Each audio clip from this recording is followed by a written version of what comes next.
दोस्तों, आत्मा के बारे में आज हम आपको 7 ऐसी बातें बताएंगे जिसको जानकर आप हैरान हो जाएंगे।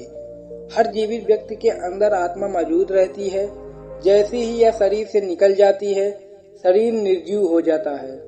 यानी आत्मा एक जीव है जिसके चले जाने से शरीर जीवहीन विहीन हो जाता है। शरीर से जुड़े सारे नाते रिश्ते सब खत्म हो जाते हैं। गीता में श्री कृष्ण कहते हैं, मैं हर व्यक्ति में आत्मा रूप में मौजूद हूँ। यानी यह आत्मा ईश्वर का स्वरूप है। गीता में श्री कृष्ण ने आत्मा को अमर और अविनाशी बताया है, जिसे न शस्त्र काट सकता है, पानी न गला सकता है, अग्नि न जला सकती है, वायु न सुखा सकता है। यह एक ऐसा जीव है जो व्यक्ति के कर्मफल के अनुसार एक शरीर से दूसरे शरीर में भटकता रहता है। दरअसल आत्मा एक ऐसा रहस्य है जिसका रहस्य जितना सुलझाया गया है, यह उतना ही उलझता गया है। फिर भी इसे जानने का रोमांच मन में बस बना ही रहता है।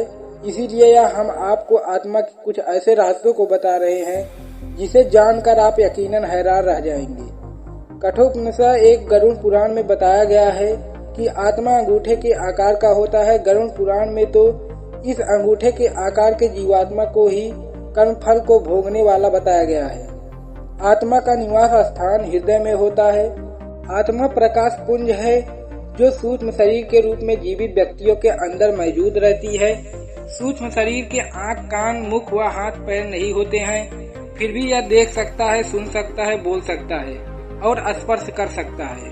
आत्मा के रंग को लेकर ऋषि मुनियों ने कई शोध किए, जिससे यह अनुमान लगाया गया कि आत्मा का रंग नीला या आसमानी है। वैसे यह आसमानी रंग को अधिक करीब मानते हैं। मृत्यु के समय आत्मा अपने कर्मों को समेटकर अपनी अधूरी इच्छाओं को पूरी करने के लिए अन्य शरीर की खोज में चल देती है और कर्मों के अनुसार ही आत्मा को नया शरीर कर्म फल भोगने के लिए प्राप्त हो जाता है।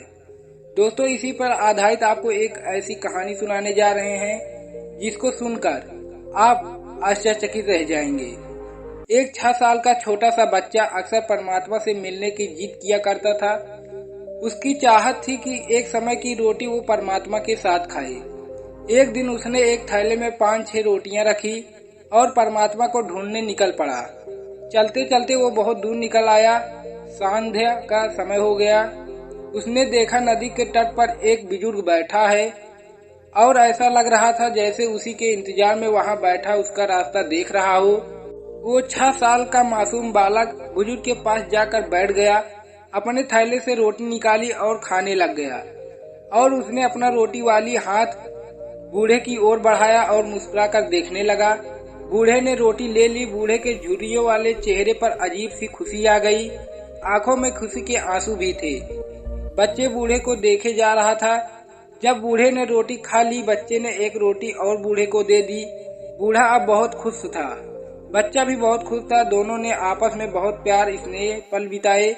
जब रात घिरने लगा तो बच्चा इजाजत लेकर घर की ओर चलने लगा। वो बार बार पीछे मुड़कर देखता तो पाता बुजुर्ग बूढ़ा उसी की ओर देख रहा था। बच्चा घर पहुंचा तो माँ अपने बेटे को आया देख जोर से गले लगा लिया और चूमने लगी। बच्चा बहुत खुश था।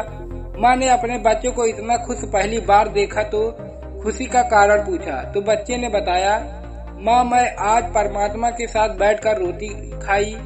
आपको पता है, उन्होंने मेरे साथ रोटी खाई। माँ, परमात्मा बहुत बूढ़े हो गए हैं। मैं आज बहुत खुश हूँ। उस तरफ बुजुर्ग बूढ़ा भी अपने गांव पहुंचा तो गांव वालों ने देखा बूढ़ा बहुत खुश है तो किसी ने उसके खुशी होने का कारण पूछा। बूढ़ा बोला, मैं 2 दिन से नदी के तट पर अकेला भूखा बैठा था। मुझे पता था परमात्मा आएंगे और मुझे खाना खिलाएंगे। आज भगवान आए थे, उन्होंने मेरे साथ बैठकर रोटी खाई और मुझसे बहुत प्यार से खिलाई। बहुत प्यार से मेरी ओर देखते रहे। जाते समय मुझे गले भी लगाया। परमात्मा बहुत ही मासूम और बच्चे की तरह दिखते हैं। इस कहानी से असल में मुझे यह शिक्षा मिलती है कि दोनों के दिलों में परमात्मा के लिए बहुत प्यार सच्चा है और परमात्मा ने दोनों के लिए दोनों ही पर खुद को भेज दिया। जब मन परमात्मा भक्ति में रम जाता है तो हर एक वो ही नजर आने लगता है। सदैव प्रसन्न रहिए। जो प्राप्त है पर्याप्त है, जिसका मन मस्त है उसके पास समस्त है।